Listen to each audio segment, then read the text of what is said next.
Hi guys, my name's Elliot Harlin Bethel and this page is about energy healing, personal development, and a lot of it will be following my journey of fasting. So today is kind of a follow-on video to the ones that I've done about perception or perspective, and how if you change your perception, it can literally just flip your reality. By changing your personality, it changes your personal reality. So today's video is titled I Am Nobody.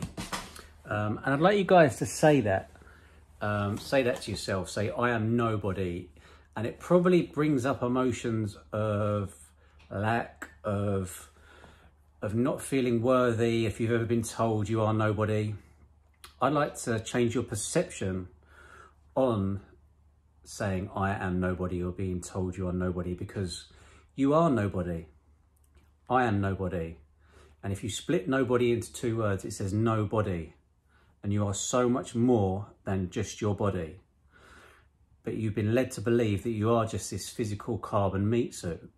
But when you realize you're an energetic being or a spiritual being having a physical experience, your energy vibrating at a certain frequency, and you have the option to change that frequency instantly. You can be resurrected every single second by just changing your change of thought, therefore changing your vibration.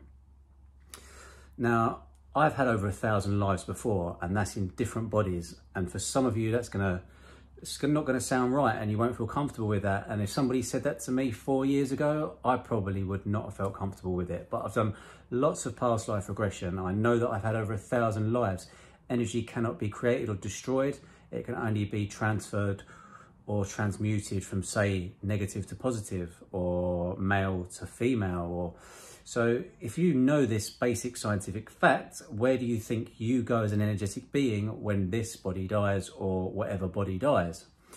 It gets passed on, or it goes into whatever you decide to come back as, to learn whatever lessons. I've had a life as a tree before, in specifically a yew tree, which is one of the longest surviving trees, and I have had to learn patience in quite a few lifetimes. This one as well, for certain aspects of my life. This particular lifetime, I've had to learn how to deal with jealousy. It's been a very, very big one. Not in the fact that I'm jealous of what other people have. It was a jealousy towards having partners. If somebody looked at my partner in the wrong way, I got very jealous. And this was something I really had to focus on and transmute. And through playing around with various different relationships types, and polyamory and open relationships, and messing around with various different things, going from one polarity to the other polarity and experiencing both ends of the spectrum, I'm then able to decide that, no, this is what I want. But I had to experience both. I'm here to experience everything. So I've had a very, very broad range of things, and I've put myself in lots of different situations, as in spending a third of last year not eating food, doing a 40-day fast, a 20-day fast, and seven-day hard dry fasts.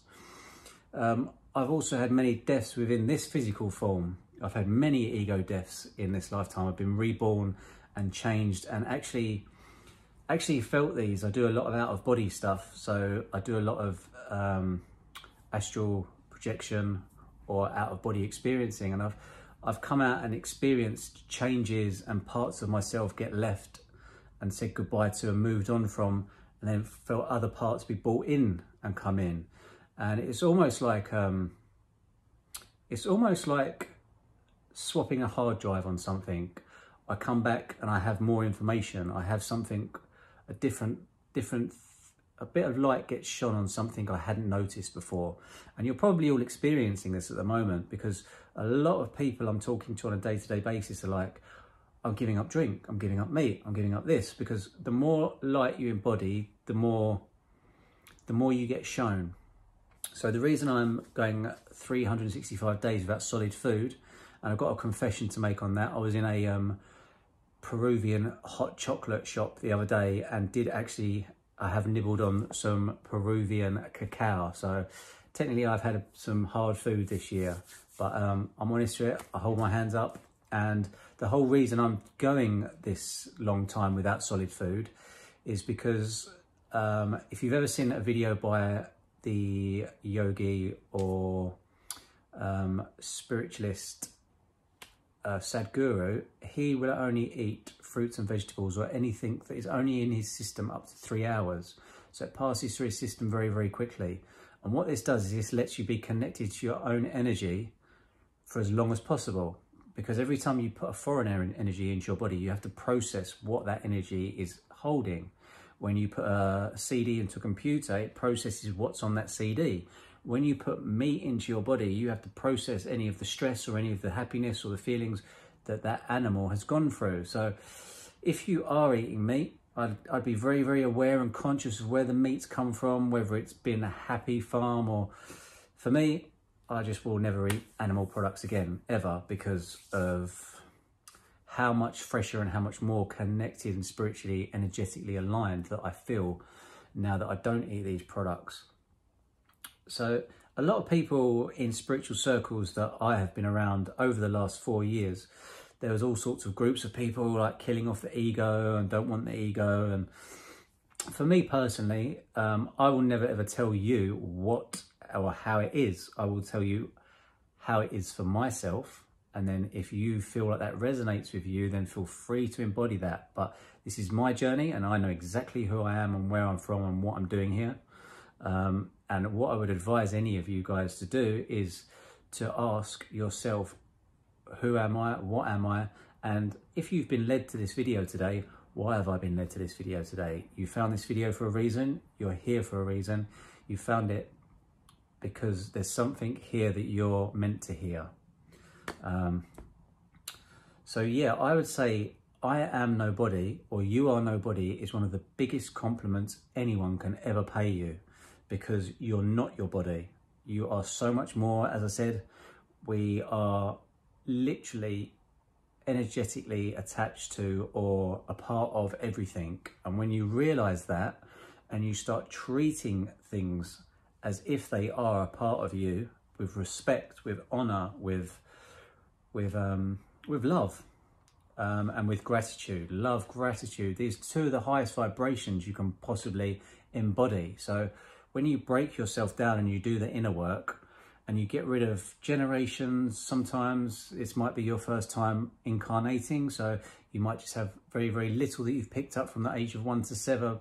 When you was in a theta brainwave, you might have picked up a few things in school or from parents' habits that you might want to energetically work through and process, so that you can then embody things like love, gratitude, and higher vibrations. Because when you embody these higher vibrations within your system, you'll bring more of these vibrations towards you. So I've been meeting up with a lot of old friends recently, and it's been very, very interesting now that the very, very energetic, high vibration people that I started a lot of my spiritual journey with 3 to 4 years ago, I don't even need to talk to them now. I just sit opposite them and what I'm thinking comes through them. And I had an experience today with a friend, Leslie, where I'd think it and literally she'd say it. And then as she'd say it, she would realise that it wasn't, it was almost like she was like, where did that come from? And I was like, well, if you watch my yesterday's video, which you haven't watched, you'll hear exactly what I was saying yesterday. And she was like, oh, that makes so much sense. And I could sit there and feel some of the things she was feeling. And there was just this beautiful energy soup blend going on where we weren't even talking, but we was communicating through different energies and higher selves and beings. And this is happening with a lot of people that I know now. So this is how I see telepathy working. Now, one of the things I've done for the last 4 years, and this is not something I've openly talked about, I've always from a very, very young age, wherever I've gone, even when I wasn't interested in these types of things, if I was on holiday, I'd always go to churches, I'd always go to ancient relics, I'd always go to art museums, I'd always go to these places where very, very clever high thinkers would have been. And what I've been doing for the last 4 years is when I enter a place like this, like St. Paul's Cathedral, I will ask for my higher self to attract or to pick up any of the higher thought form bubbles. Now, when you think something, in the old cartoons, it would go pop, pop, pop, and there's a thought bubble and you could read it just here. This is exactly what happens when you have a thought. It creates a vibration and that vibration is sent out. That vibration can float around and somebody else can walk into it.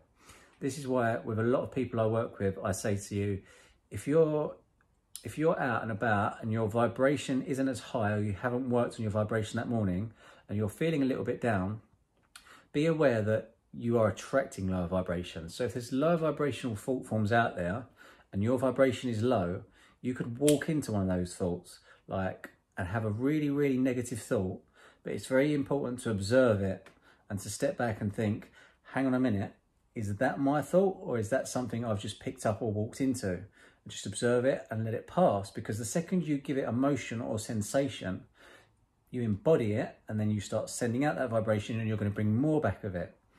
So you can do this on purpose if you want to. I mean, if you get to a certain level of vibration and you want to see or feel these things, go to a shopping centre. If you fast, hard dry fast for 7 days and you don't eat food or water, you'll be very, very energetically connected to your environment.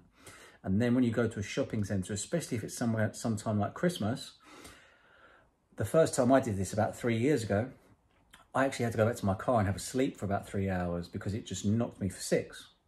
But now I know how to energetically prepare and shield myself. I can go to a shopping centre and boss it like Superman and walk around. But because I didn't know these energy exchanges and how to deal with this at that time, I had to go and have a sleep before I could even drive home.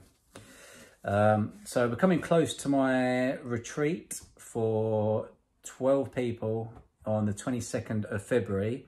And I'm just going through and lining up. I've already let a few people know who has got a place on that. And the rest will be notified within the next week. I'll also be doing a video at the end of this month updating on my fasting. And as I said to you, so we're 14 days in now, and I am no solid food apart from some cacao and some chocolate, should I say, which is the same thing. No dairy, no animal products, of course.